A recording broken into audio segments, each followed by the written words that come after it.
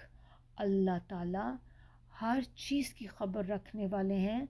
جو بھی تم کرتے ہو، یعنی کہ جو آپ عمل کر رہے ہیں، جو کچھ آپ کے دل میں ہے، اللہ کو اس ہر چیز کی خبر ہے، اللہ سب چیزوں کو جانتے ہیں۔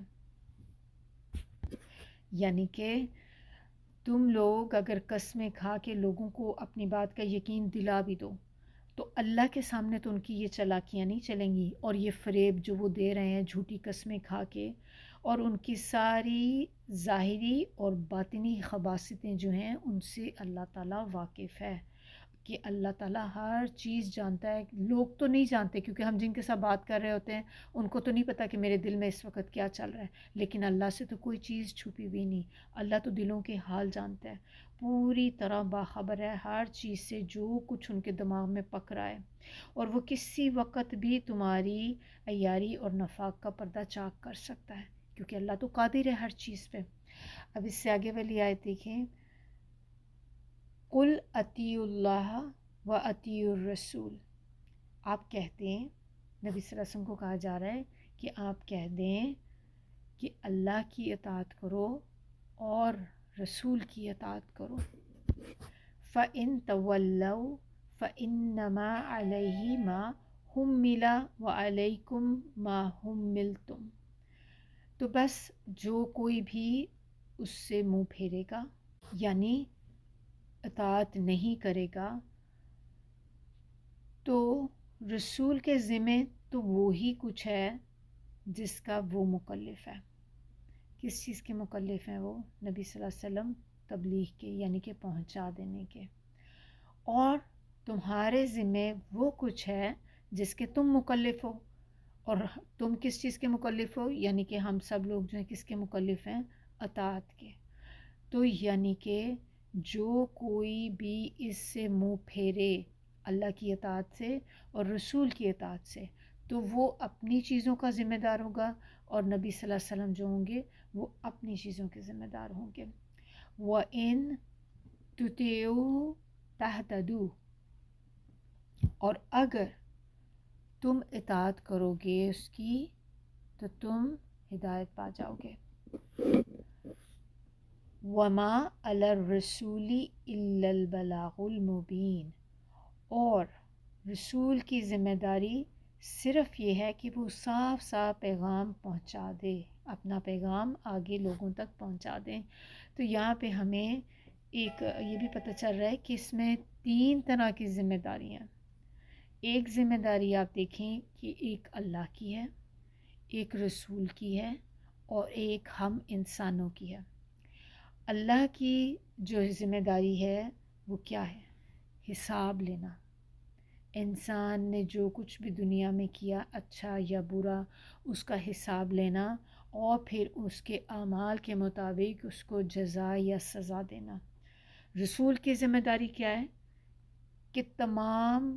جو باتیں اللہ تعالیٰ نے ان کو بتائیں، تمام شرائط جو چیزیں اللہ تعالیٰ نے بتائیں ان کو ایز اٹ از آ کے پہنچا دینا۔ اور ہماری ذمہ داری کیا ہے؟ اطاعت کرنا، اللہ کی اور اللہ کے رسول کی اطاعت کرنا، اور جو کچھ بھی بتایا گیا ہے وہ کرنا، اور ان کو سب شرائط کے ساتھ پورا کرنا، یعنی کہ جس چیز کو جس طریقے سے بتایا گیا ہے اس کو اسی طریقے سے کرنا ہے۔ ایسا نہیں ہے کہ ہم اس میں اپنے طریقے ایجاد کر لیں، اب یہ چیز ایک نئی ہے، اس میں یہ تو تھوڑی سی کمی لگتی ہے تو مجھے زیادہ سمجھ آ گئی ہے، میں اس میں نا تھوڑا سا اور ایڈ کر دیتی ہوں۔ نماز کے اندر تھوڑی سی چیزیں خود سے اور ملا لینی ہیں آپ نے جو ہمیں حدیث سے سنت سے ثابت نہیں ہے، تو ہمیں ان شرائط کو بھی فالو کرنا ہے کہ نبی صلی اللہ علیہ وسلم نے چیزیں تو ہمیں بتائیں، جس طریقے سے ان کو کرنے کا حکم دیا اس کو اسی طریقے سے کرنا ہے۔ اور یہ شرائط ہمیں پتہ کیسے چلتی؟ یہ ہمیں ظاہر نبی صلی اللہ علیہ وسلم سے پتہ چلتی کہ انہوں نے ہمیں یہ سارا کچھ جو ہے اس کا طریقہ بتایا۔ تو بیسیکلی اینڈ رزلٹ جو ہے وہ، یا سمری کہہ لیں اس آیت کی، وہ کیا ہے کہ رسول اپنی ذمہ داری پوری کرنے کا پابند ہے، اور تم اپنی ذمہ داری پوری کرنے کے پابند ہو۔ تو رسول صلی اللہ علیہ وسلم کی ذمہ داری جو ہے وہ تو اتنی ہی ہے کہ وہ تمہیں اللہ کا پیغام پہنچا دیں، اور وہ انہوں نے پوری کر دی۔ اور اب تمہارے ذمہ یہ بات ہے کہ تم اس کی بات سنو، اس کی اطاعت کرو، اور جس میں تم پس و پیش کر رہے ہو اور خالی قسمیں کھا کھا کے آئندہ کے لیے اطاعت کا یقین دلانا چاہ رہے ہو، لیکن یاد رکھو کہ اگر اس کے احکام کی تعمیل کرو گے تو اسی میں تمہارا بھلا ہے، دنیا میں بھی عزت اور آرام سے رہو گے اور آخرت میں بھی کامیاب رہو گے۔ اور اگر ایسا نہیں کرو گے تو اس میں رسول کا تو کچھ بھی نقصان نہیں، صرف تمہیں خود اپنی جو خباثتوں کا ہے نتیجہ بھگتنا پڑے گا۔ یعنی کہ اس کا نبی صلی اللہ علیہ وسلم کی ذات پہ تو کوئی اثر نہیں پڑتا، کہ یہ ہم اپنے اوپر بھی لے سکتے ہیں یہی چیز، کہ دیکھیں ہم جو بھی راستہ پک کرتے ہیں، ہم نبی صلی اللہ علیہ وسلم کا کام کیا تھا کہ اللہ کے پیغام کو ہم تک ایز اٹ از پہنچا دینا، اور جو انہوں نے کر دیا الحمدللہ بہت اچھے طریقے سے کیا۔ اب ہم اس کو لیتے ہیں یا نہیں لیتے، اللہ نے ہمیں چوائس دے دی ہے، ہم اگر نہیں لیتے تو اس کا نبی صلی اللہ علیہ وسلم کی ذات پہ تو کوئی فرق نہیں پڑتا، لیکن ہمیں فرق پڑتا ہے، کیونکہ ہمارا جو اینڈ ہے وہ انہی چیزوں پہ ڈیپینڈ کرتا ہے کہ ہم نے کیسی زندگی گزاری، کن چیزوں پہ گزاری، اور ہم نے کتنی اللہ کی نافرمانیاں کی، کتنی جگہوں پہ اللہ کا حکم مانا، اور انہی کی بیس پہ ہماری آخرت کی زندگی ڈیپینڈ کرے گی کہ ہم نے کدھر جانا ہے، جنت میں جانا ہے یا جہنم میں جانا ہے، اور ہمارے پاس چوائس ہے۔ تو نقصان کس کا ہوا؟ ہمارا اپنا۔ تو ظالم کون ہوئے؟ ہم خود اپنے ساتھ ظلم کرنے والے ہوئے۔ ہم اللہ کو یہ نہیں کہہ سکیں گے اس دن کہ اللہ نے ہمارے ساتھ ظلم کر دیا ہے، کیونکہ دیکھیں دنیا میں اللہ تعالیٰ اگر ظالم ہوتا تو کبھی بھی ہمارے لیے ہدایت کی چیزیں نہ بھیجتا۔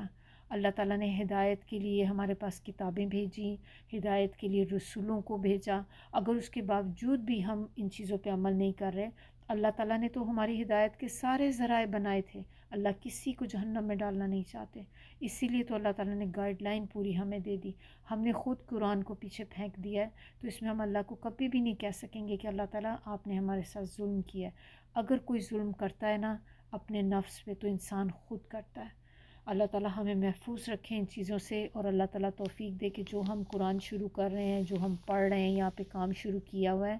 اللہ تعالیٰ ہمیں ایک ایک آیت پر عمل کرنے والا بنا دے، کہ یہ نہ ہو کہ قرآن ہمارے خلاف حجت بن جائے اس دن، قرآن ہماری حق میں حجت بنے۔ آمین ثم آمین۔ اب اتنی باتیں بتانے کے بعد کہ جو بندہ یہ کام کرے گا تو اس کے لیے پھر آگے دیکھیں بڑی ایک خوشخبری ہے، گلیڈ ٹائڈنگ ہے جو بتائی جا رہی ہے آیت نمبر 55 کے اندر۔ وعد اللہ، اللہ کا وعدہ ہے،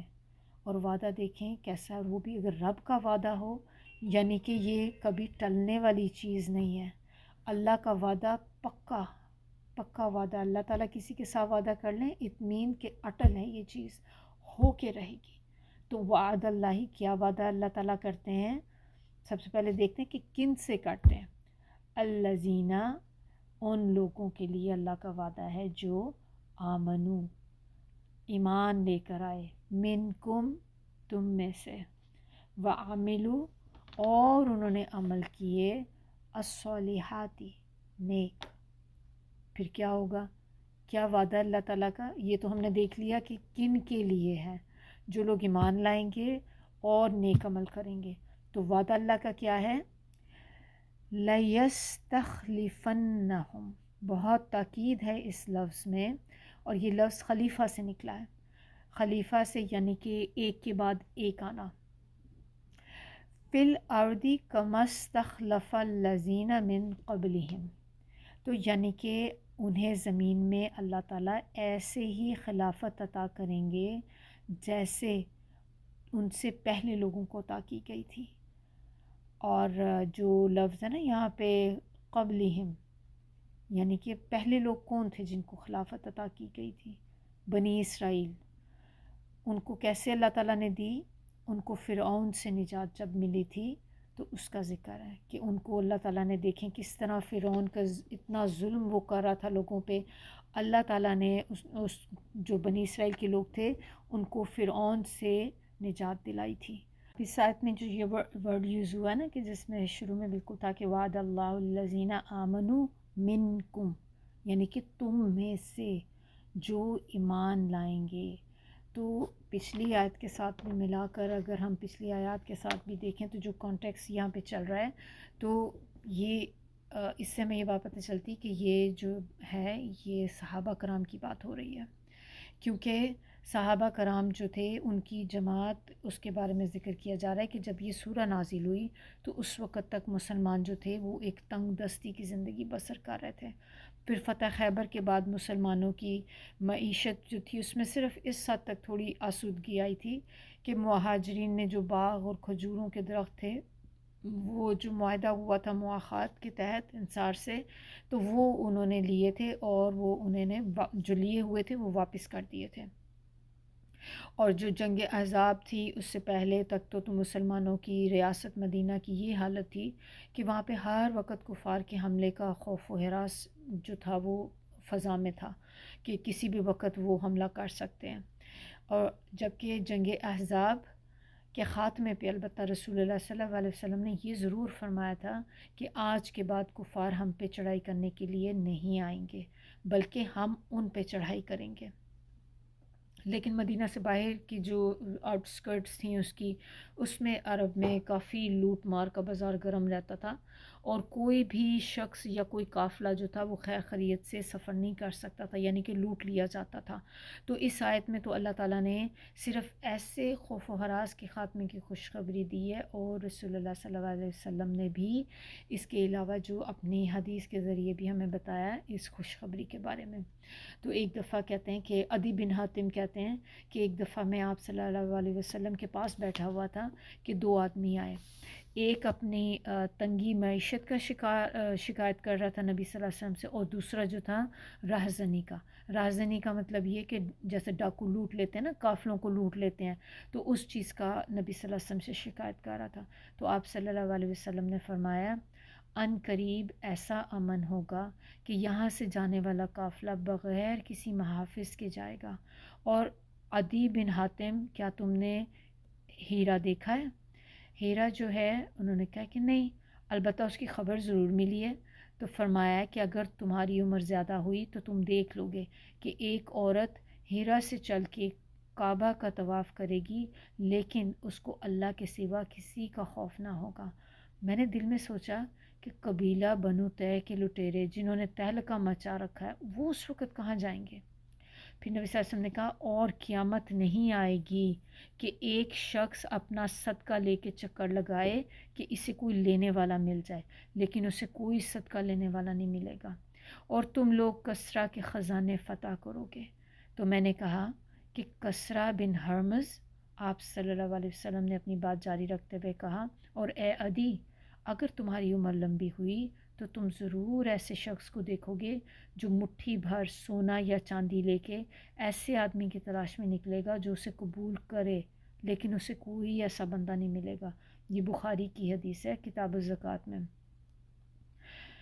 تو پھر سیدنا عدی کہتے ہیں کہ میں نے ہیرا سے چل کے کعبہ کا طواف کرنے والی عورت کو دیکھا جو اللہ کے سوا کسی سے نہ ڈرتی تھی، اور میں خود ان لوگوں میں شامل تھا جنہوں نے کسرا بن ہرمز کے خزانے فتح کیے۔ یہ بھی بخاری میں ہی ہے۔ تو یہ جو ان حالات میں ایک پیشن گوئی مسلمانوں کے لیے جو تھی، جب جس طرح کے حالات چل رہے تھے، یہ ایک بہت بڑی خوشخبری تھی، عظیم خوشخبری کہہ لیں ان کے لیے تھی۔ چنانچہ اس خوشخبری کا کچھ حصہ تو نبی صلی اللہ علیہ وسلم کی زندگی میں ہی پورا ہو گیا، جیسے کہ فتح مکہ کی صورت میں، اور اس سے پھر یہ ہوا کہ پھر اس کے بعد برات جو کی اعلان کی کہ اس کے آج کے بعد کوئی بھی لوٹ مار نہیں کر سکے گا، تو وارداتیں بھی ختم ہو گئیں اور صحابہ کرام کو آسودگی بھی تھوڑی میسر آ گئی، لیکن عرب سے باہر ابھی بھی اس طرح کی ہی فضا خوف و ہراس کی تھی جو وہ تھی۔ لیکن کہتے ہیں کہ جو خلفائے راشدین کے زمانے میں جب خلفائے راشدین کا دور آیا تو اس میں پھر یہ باقی چیزیں بھی پوری ہو گئیں، جیسے کہ حضرت عثمان رضی اللہ کا دور جب تھا تو اس میں کہتے ہیں اتنی آسودگی ہو گئی تھی کہ ایک شخص اپنی زکوٰۃ کو ادا کرنے کے لیے نکلتا تو اسے کوئی مستحق زکوٰۃ شخص نہیں ملتا تھا کہ جس کو وہ اپنی زکوٰۃ دے دے۔ تو جو یہاں پہ خلیفہ بنانے کی بات ہو رہی ہے تو اسی سے اگر آپ دیکھیں کہ اللہ تعالیٰ نے پھر مسلمانوں کو کس طرح فتح نصیب کی، آسودگی ان کو پہنچائی اللہ تعالیٰ نے، تو کہتے ہیں کہ صحابہ کرام نے جو نظام میں خلافت قائم کیا تھا وہی اللہ کے ہاں پسندیدہ دین ہے، اور اللہ نے اسی دین کو ان کے لیے پسند فرمایا تھا، جس کی مثال ہمیں جو ہے سورہ حج کی آیت نمبر 41 سے ملتی ہے کہ ایسے مومنوں کو جب ہم اقتدار بخشتے ہیں تو وہ نماز اور زکوٰۃ کا نظام قائم کرتے ہیں، بھلے کاموں کا حکم دیتے ہیں اور برے کاموں سے روکتے ہیں۔ اب یہ جو آیت ہے بیسکلی صرف یہ ان کے لیے، صحابہ کرام کے لیے ہی نہیں ہے، بلکہ آنے والے مسلمانوں کے لیے، ہم سب کے لیے یہ آیت جو یہ کرتی ہے، تو جیسے ان کے لیے تھی تو اسی طرح، لیکن اس کے لیے ظاہر ہے وہ شرائط ہیں کہ وہ کام ہمیں کرنے پڑیں گے، وہ اعمال صالح جو کرنے پڑیں گے، اور وہ کیا ہوں گے، تو وہ ہم دیکھ لیتے ہیں کہ وہی جو ہمیں اس آیت سے ہمیں پتہ چلتے ہیں کہ سب سے پہلی شرط کیا ہے کہ انسان کو سچا مومن ہونا چاہیے، ایمان لے کر آئے، مومن ہو اور سچا مومن ہو، اعمال صالحہ کریں، نیک اعمال کریں، نیک کام کریں، نماز کا نظام جو ہے وہ قائم کریں، زکوٰۃ قائم کریں، اچھے کاموں کا حکم دیں، برے کاموں سے روکیں، اور مقصد ہمارا جو ہے محض اللہ کے دین یا نظام خلافت کا قیام ہو، اپنی کوئی ذاتی غرض اس میں شامل نہ ہو، صرف اللہ کے دین کو پھیلانے کے لیے کام کریں، اللہ کے دین کو آگے لے جانے والے کام کریں، اور اس کے لیے نہ صرف کام کریں، ہر ممکن کوشش بھی کریں، جتنی اپنی کوشش کر سکتے ہیں اپنی ہمت کے حساب سے، اتنی ہر بندے کو اس میں اپنی ایفرٹس ڈالنی چاہیے، اور ہماری زندگیاں جو ہیں وہ شرک سے بھی پاک صاف ہوں، کہ یہ بھی ہو کہ ہم ایک طرف تو اللہ کی عبادت کرتے ہیں، ہم منہ سے ہم بڑے کہتے ہیں، اور ادھر ہم کوئی ایسے کام بھی کر رہے ہیں جو شرک کے اندر آ جاتے ہیں، تو ان چیزوں کا بھی خیال رکھنا بہت ضروری ہے، اور پھر اللہ سے ڈرنے والے ہوں، کہ صرف اللہ سے ڈریں، لوگوں سے نہ ڈریں، اور ہم اپوزٹ کرتے ہیں کہ ہم لوگوں سے تو ضرور ڈرتے ہیں لیکن ہم اللہ سے نہیں ڈرتے، ہم جب گناہ کرتے ہیں تو ہمیں یہ ضرور ڈر ہوتا ہے کہ لوگ نہ دیکھ لیں، کوئی ہمیں دیکھ نہ لے، لیکن ہمیں اللہ کا ڈر نہیں آتا کہ جب ہم یہ گناہ کر رہے ہوتے ہیں کوئی دیکھے یا نہ دیکھے لیکن اللہ تو دیکھ رہا ہے، تو اللہ کا ڈر رکھنے والے ہوں ہم، اور اللہ پر توکل کرنے والے ہوں، اور پھر یہ کہ جو بھی مشورے، جو بھی کام کریں وہ آپس میں ایک یونائٹ ہو کر کریں، اتحاد کے ساتھ، آپس میں ایک دوسرے کے ساتھ مل جل کے کام کریں، ایک تبھی تو کمیونٹی، ایک معاشرہ جو ہے وہ جنم لیتا ہے۔ پھر یہ کہ ہم آپس میں ایسی چیزوں سے بچیں جس سے تفرقہ بازی ہو، جس میں انسان ٹکڑے ٹکڑے ہو جاتا ہے، فرقے فرقے میں بٹ جاتا ہے، ایسی چیزوں کو اوائڈ کرنے کی کوشش کریں، کیونکہ قرآن کریم نے تفرقہ بازی جو ہے نا اس کو بھی ایک شرک کی قسم ہی کہا گیا ہے، کہ جب انسان آپس میں فرقے فرقے میں بٹ جائے گا تو یہ بھی ایک شرک کی ہی قسم ہے۔ تو اگر مومن اور یا ہم سب لوگ یا مومن لوگ ان چیزوں کو اپنا لیں گے تو دیکھیں کوئی وجہ نہیں ہے کہ اللہ ان سے کیا ہوا وعدہ اپنا پورا نہ کریں، تو جو بھی یہ سارے کام کرے گا تو اللہ تعالیٰ ان کو خوف کی حالت ان کی جو ہے اس کو امن میں بدل دیں گے، اور اللہ تعالیٰ آگے کیا کہہ رہے ہیں، یعبدوننی لا یشرکون بی شیئا ومن کفر بعد ذالک فاولئک هم الفاسقون۔ تو یہاں پہ اللہ تعالیٰ بتا رہے ہیں کہ وہ میری عبادت کریں گے، میرے ساتھ شریک نہیں کریں گے، اور جو کوئی بھی یہ سارا کچھ سننے کے بعد، یعنی کہ اللہ تعالیٰ کے مومنوں یا صحابہ کرام سے جو ایسا وعدہ کیا گیا اور پکی خوشخبری کے بعد بھی ان کا ساتھ نہیں دے گا اور کفر اور نفاق کی راہ اختیار کرے گا، تو پھر ایسے لوگ یقیناً بد کردار ہیں۔ اور اس کا علماء نے اس کا یہ بھی ایک مطلب بیان کیا ہے کہ خلفائے راشدین کی خلافت قائم ہونے اور دین کے مضبوط ہونے کے بعد جو شخص بھی اس بات کا انکار کرے کہ خلفائے راشدین اور صحابہ کرام کا اختیار کردہ دین اللہ کا پسندیدہ دین نہیں تھا تو ایسے لوگ فاسق ہیں، اور یہی اس آیت کے اینڈ پہ بتایا جا رہا ہے فَأُولَئِكَ هُمُ الْفَاسِقُونَ، کہ اتنی خوشخبریاں، اتنا کچھ سننے کے باوجود بھی اگر کوئی بندہ پھر بھی ہٹ دھرمی پہ اپنے قائم رہے اور ان چیزوں کا انکار کرتا رہے، اس کو برا جانے، تو وہ بندے وہی جو ہیں وہ فاسق ہیں۔ آیت نمبر 56 میں وَأَقِيمُوا الصَّلَاةَ وَآتُوا الزَّكَاةَ وَأَطِيعُوا الرَّسُولَ، تین چیزیں یہاں پہ بتائی گئیں کہ نماز قائم کرو، زکوٰۃ دو اور رسول کی اطاعت کرو. اب دیکھیں آپ کے ان آیت میں ہم مسلسل یہ پڑھتے چلے آ رہے ہیں کہ رسول کی اطاعت کرو، اللہ کی اطاعت کرو، رسول کی اطاعت کرو. اور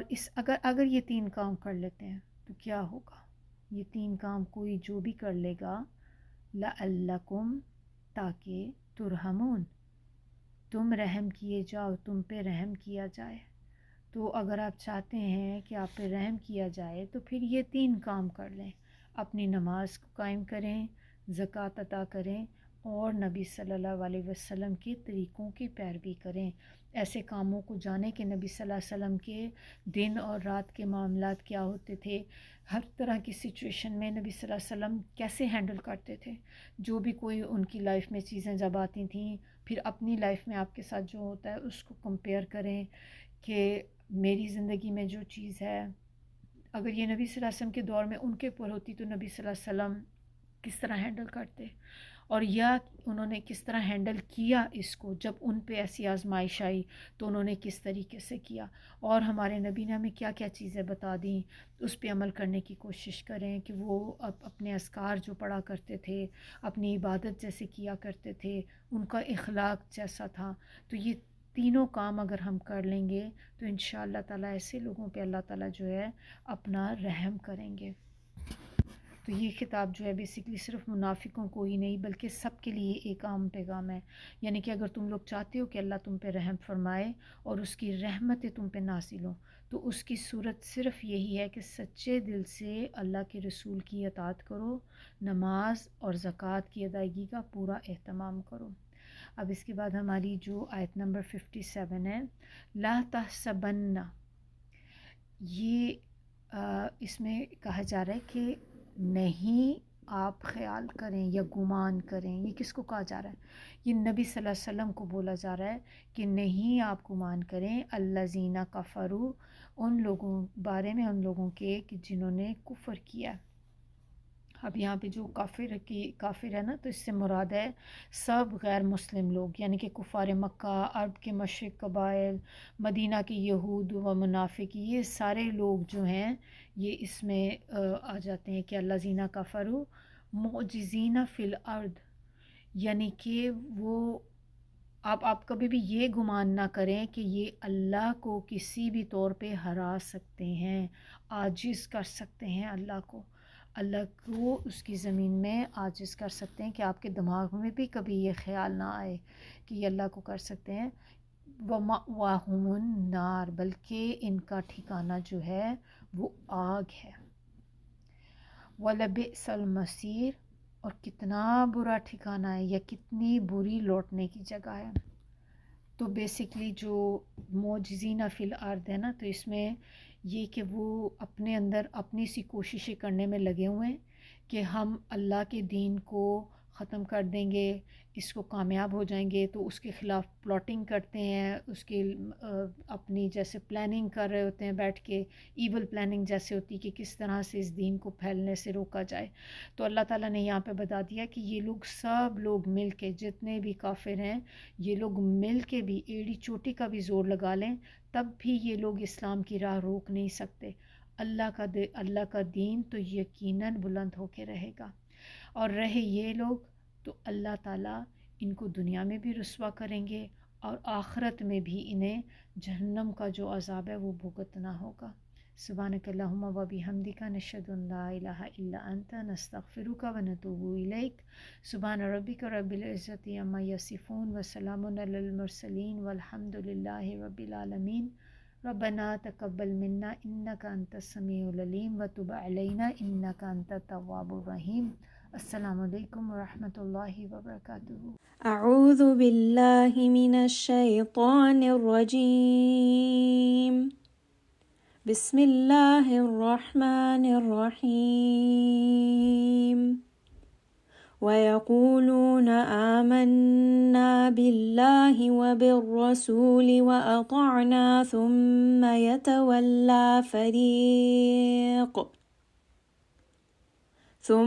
يَتَوَلَّى فَرِيقٌ مِّنْهُمْ مِّن بَعْدِ ذَلِكَ وما أولئك بالمؤمنين وإذا دعوا إلى الله ورسوله ليحكم بينهم إذا فريق منهم معرضون وإن يكن لهم الحق يأتوا إليه مذعنين أفي قلوبهم مرض أم ارتابوا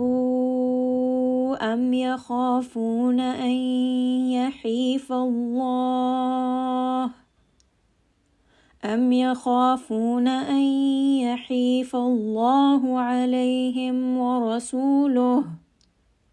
بل أولئك هم الظالمون إنما كان قول المؤمنين إذا دعوا إلى الله ورسوله ليحكم بينهم أن يقولوا سمعنا وأطعنا وأولئك هم المفلحون ومن يطع الله ورسوله ويخشى الله ويتقه فأولئك هم الفائزون وأقسموا بالله جهد أيمانهم لئن أمرتهم ليخرجن قل لا تقسموا طاعة معروفة إن الله خبير بما تعملون قل أطيعوا الله وأطيعوا الرسول فإن تولوا فإنما عليه ما حمل وعليكم ما حملتم وإن تطيعوه تهتدوا وما على الرسول إلا البلاغ المبين وعد الله الذين آمنوا منكم وعملوا الصالحات ليستخلفنهم